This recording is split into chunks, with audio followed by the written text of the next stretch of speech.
Welcome to Managing My Own Radical Change from Trauma to Transformation, Healing from Narcissistic Abuse. I'm Vonda Page, your host, and I'm here to share my journey from a lifetime of toxic relationships and narcissistic abuse to a place of healing and empowerment. In each episode, we're going to dive deep into my personal experiences and explore the characteristics of narcissistic abuse, narcissistic personality traits, and get into practical strategies for overcoming and transforming those experiences from trauma through transformation. Join me on this path to radical change and discover how we together can create new chapters in our own lives.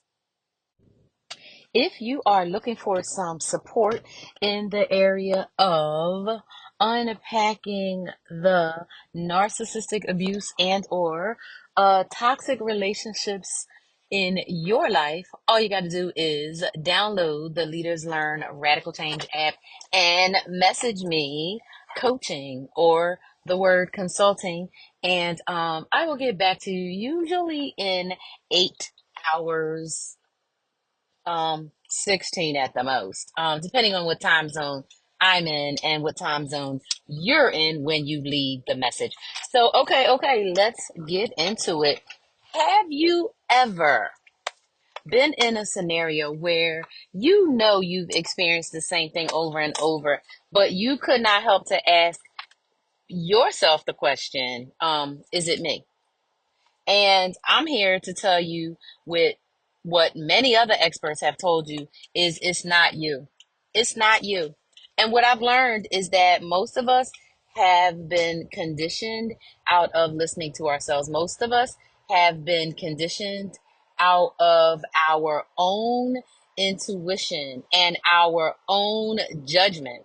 And one of the reasons that that happens is because of the lack of critical thinking that has been purposely, it's been purposefully infused in us, that we just do not have the ability to think critically. Now, in addition to not having the ability to think critically, we don't have the damn time because we are either trying to survive capitalism, or if we're surviving capitalism very well, we're trying to figure out maybe how we get out of the matrix, right? Or maybe we just looking for the next promotion and planning our next vacation, or worrying about replacing a water heater or getting a new car. So we not really that focused in, right, on uh change, on the relationships in our life, on how do we really, make things be different for us. We might not be focused on that because we getting down, we surviving, everything's okay. Some of us, we ain't getting down. We ain't surviving all right. We got time to listen to a couple podcasts because we just kind of depressed and distracted, and we trying to keep ourselves together. And there's a part of us internally that is determined to make a go of it, and to make things work for ourselves. So we doing anything we can, whether it's looking at podcasts, listening to podcasts, watching videos, reading books, or whatever. And what I want to say is that anything that you have always wanted to do, research something, try to figure it out, it means that you've always known deep down inside that it wasn't you. It means that you always knew deep down inside that somebody was gaslighting you, but maybe you didn't know that word gaslighting. I remember when I was married to my second husband, every time I would use any word that he was unfamiliar with, or a word he had only heard for a couple of times or in a certain context, he would bring it up over and over and over again. And I mean, I remember I was in graduate school and I had a business law course, and we were studying some legal terms or whatever. And I was saying something and he said something one day, and I mentioned whatever this term was. And he was like, "Oh, so who are you, Jack? What's his name now? From Law and Order?" And I was like, "Give me a freaking break." Now, this guy, of course, was a narcissist that you could not say anything to. He was so sensitive. It's like you stay on eggshells 24/7 with a person like that. And I've been in quite a few relationships like that. In fact, the relationship with my own mother was like that. And even in the early days of my childhood, I can remember never knowing what was going to be the thing that would set her off, never knowing what was going to be the thing that triggered some like crazy outburst, because she was always having some kind of outburst, and that outburst would either lead to her smacking me, it would lead to her screaming at me, it might even lead to a straight up, what I used to use the word, beating. And a beating was with a belt, on your back, your whole backside. It didn't matter, your back, your legs, whatever. And I got many of those, and most of them I don't even remember what the reason was. But one that I do remember very specifically was very telling. I remember one time, my mom was going to make a pineapple upside down cake, and all I wanted was some fresh pineapple. I have always been a vegan slash vegetarian at heart. Back in the day, there wasn't no other milk except for cow milk, so you had to be a vegetarian, and nobody did not eat cheese, because who are you not to eat the macaroni and cheese? Who are you not to eat cheese on the cheeseburger, or not to eat cheese on the cheese, whatever? So I've been a vegetarian for a long time, and I've only eaten poultry and fish at the request of other people and at the coercion of other people. Otherwise, I prefer not to eat any kind of products that were alive, other than plants. I like to eat my plants, my flowers. I like to eat my beans, my shrooms, my nuts, my seeds, my broccoli, Brussels sprouts, and all the things, all the peppers. Um, and that's how I always wanted to eat. But throughout my life, first of all, as a kid, especially as a young black kid, you don't really get a lot of choices, and you ain't gonna tell people what you're gonna eat and what you're not gonna eat, because they gonna tell you. You don't tell me, I tell you. And you don't have a lot of choices when it comes to what you're not gonna eat, but you do have choices when you get older. And once you do get older and you decide for yourself, this how I am, this what I'm gonna do, this is what it's gonna be, then you get the opportunity to do that for yourself in the way that you want. So when it comes to really having a look into how people have harmed or abused you, you get to look at that through the lens of, number one, you did the best you could at the time with whatever sources of information you had, and your body and your brain did all it could to protect you. So, if nothing else, let that serve as a thing to make you know that, yeah, it wasn't you. You did all that you could. Number two, any adult who ever harmed you, and even a person who harmed you, if they were over the age of 6 years old, they knew exactly what they was doing. If somebody hit you, they hit you on purpose. If somebody punched you, they punched you on purpose. If somebody beat you with a belt, they beat you on purpose. If somebody kicked you or harmed you in any other kind of way, they knew what they was doing, and they did it on purpose. And I don't care who was gaslighting you, telling you, oh, well, you know how they are, or it wasn't that bad. It was that bad. It was as bad as you want to believe it was. And you get the opportunity to grieve that pain. You get the opportunity to grieve that that loss, that abandonment, that neglect, that abuse. You get an opportunity to grieve all of that. And you get an opportunity to nurture and love yourself in that moment, and go back and say, yeah, these people did some fucked shit. These people did something really messed up, and they owe you more than an apology that you're never going to get from them.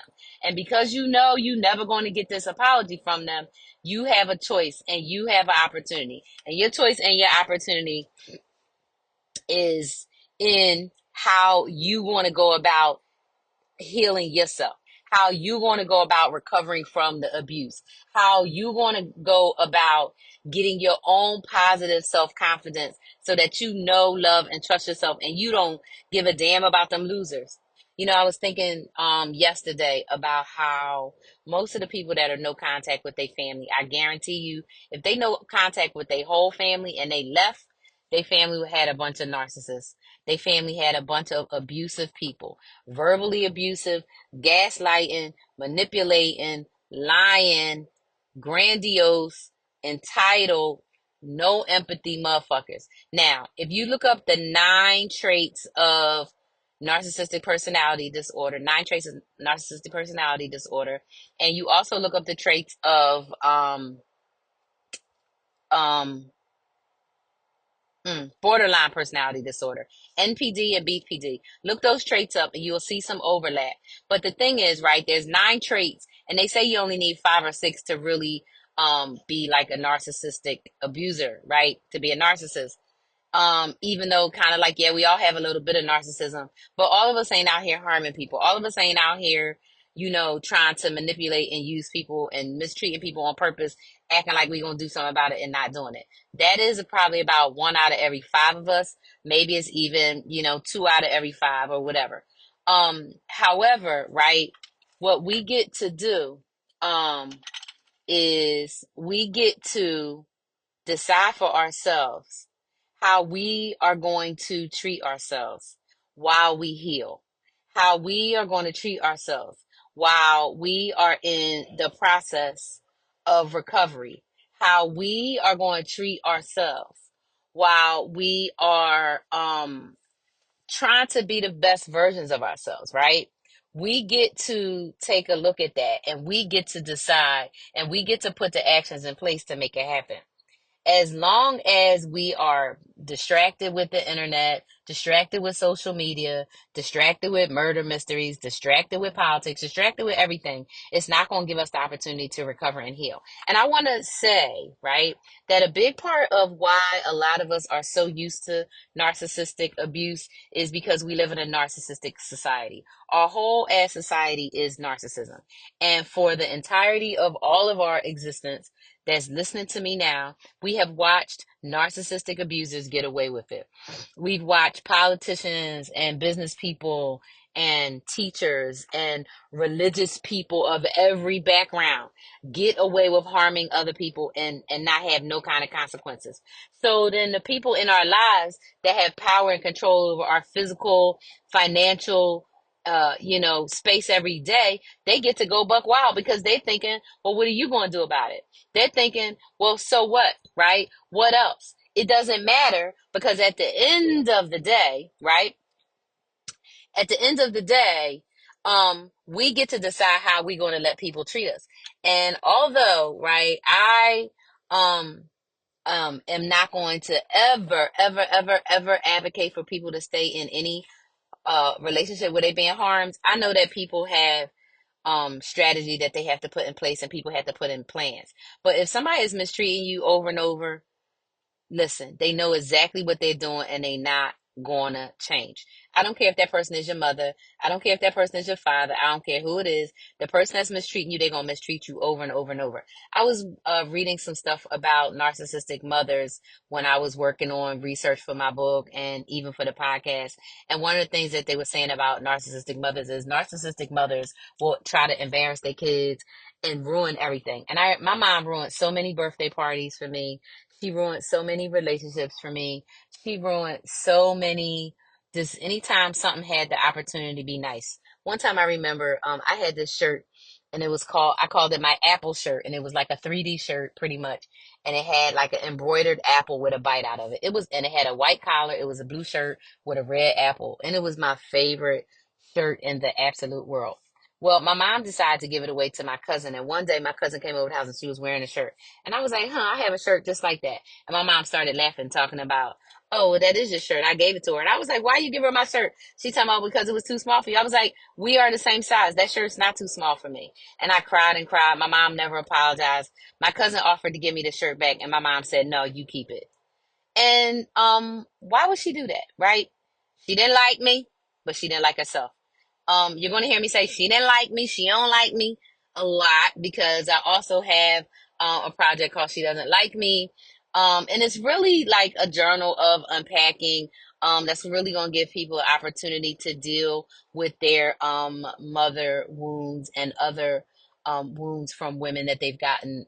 So that project's going to be coming up in the near future. So look for She Don't Like Me. Um, but like I knew, right, that my mother didn't like me, and I also knew that she had some mental health problems. And I knew she had mental health problems because there's no way in hell that you could be as abusive and as cruel. Um, you just couldn't be as abusive and cruel without having some problems. And I recognized and knew it very early. But that shit still didn't hurt no less. It didn't hurt no less. I remember telling my mom, like, you don't love me, right? I remember writing a suicide note and making an attempt. And my mom didn't do nothing but just call poison control, didn't bother to talk to me about it or anything, right? And I remember just going through a lot before I started figuring out that, it wasn't me, that it was something wrong with her, but I didn't have the language. I didn't know that my mom had narcissistic personality disorder. I didn't know that, or even borderline personality disorder, right? I did not know. I just knew that she was treating me mean as hell, and I just knew I was sad. And I would take any opportunity to be out the house, to be around people who treated me amazing. And there were so many of those people. That's why I knew that it wasn't me. That's why I knew it was something wrong with my mom and not something wrong with me. I knew that without a shadow of a doubt because there were so many people who treated me kind. There were so many people who treated me lovely. So many people who went out their way. And they weren't just doing it because my mom was abusing me. They were doing it because of the person that I was. And I was a loving, generous, empathetic, loyal, kind person. And that's what I got back from almost everybody, except for my mom. And then as I got older and she really kicked in to those tactics, then I really started having a lot of people who my mom utilized for triangulation and additional gaslighting and all of that stuff. And so, um, it's very much a long standing history of this type of abuse. And I'm going to not only share, um, stories, but I'm going to share like the things that I've done to really overcome. And when I think about like my childhood, right, the things that I did back then was I just wouldn't listen to my mom. She would be talking and saying all kind of horrible shit to me. I would be ignoring her. I would be acting like I couldn't hear. I would literally be like in a whole nother world, like ignoring her. And so as I developed over time and I saw how people were treating me, I knew nothing was wrong with me. I just knew it was something wrong with her. However, though, I did keep that fantasy and I thought one day she's going to be normal. One day we're going to have a normal relationship. And I'm going to tell you, no matter what you do, you will never have a normal relationship with a narcissist. And you damn sure won't have a normal relationship with your narcissistic mother. So, what did I learn? What did I learn? Number one, people do not change. The fundamental of people who they are, they do not change. Male, female, man, woman, he, she, they, them. People do not change who they are at the core of who they are. Okay, they do not. People are who they are, and people basically are formed um, in childhood, and then they get groomed in young adulthood and solidified into the person that they're going to be. So if somebody is showing narcissistic tendencies, narcissistic traits, narcissistic um, ways, they are a narcissist. Don't confront them. Don't get in their face. I'm like, you're a narcissist. Don't do that because that ain't going to do a damn bit of good. Get yourself a plan so that you can get the hell out and really start to recognize that that's going to be a permanent plan. Because when you are in relationships and you've been narcissistically abused, if you don't get out, it's never going to end. And I ran from narcissistic abuse to narcissistic abuse. And a couple of good relationships I had because I was still in a relationship with my mom. My mom blew those for me. She blew those for me. And I remember thinking, well, you can't blame her for that. But yeah, I can because she did it on purpose. She did it on purpose. Narcissists will hurt and harm you on purpose. They will ruin relationships. They will ruin jobs. They will ruin your money. They will ruin your business. They will ruin friendships. They will get in between you and your child. They will try to harm you. And you can't explain or rationalize with them. All you can do is save yourself. A lot of these narcissism educators, narc abuse recovery people, they talk about going no contact. They talk about starting it by going gray rock. Gray rock has become boring and kind of try to phase yourself out. I tried to do that with my last relationship. And narcissists, they won't let you fade out unless unless they ready to fade you out. They are so good at manipulation. They know how to only reach out to you and keep you strung along. And even when you gray rocking and you try to leave them, they know how to suck your ass back in. Because I got sucked in over like a 4 month period of time after I knew I was going to end a relationship. Ends up putting more money in the relationship, ends up putting more time in there. And then at the end of it, and when I got it all figured out, I said, damn it, but I knew what it was. And, it was up to me to learn the lessons that I was supposed to learn. And I did. And, now I'm teaching y'all. So if you're in a relationship with a person that is exhibiting the 3 or 5 or more of the traits of a narcissistic personality disorder, that's not a safe relationship. It's not safe emotionally. It's not safe psychologically. And according to the experts and studies, that if you're in a relationship with a narcissistic person that is abusing you, you're in a toxic relationship, it's also harming you physically, even if the person is not beating you up, even if the person is not hitting you or hurting you in any way, you're still being physically harmed.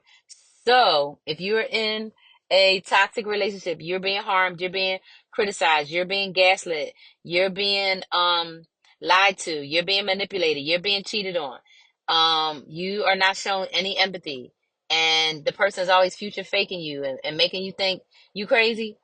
Listen, I'm going to recommend you look up them 9 traits and see what it is, and then you take some action to protect yourself. You take some action to keep yourself safe. You take some action to do something for you that is going to make your tomorrow a better day than today. So journaling is always helpful, and I have a journal that is called Your First Job is Healing, and I'm actually about to do a republication of that, and I'm going to make it more in depth. But you can go to my Stan store and get your downloadable copy so that you can start doing the work of healing.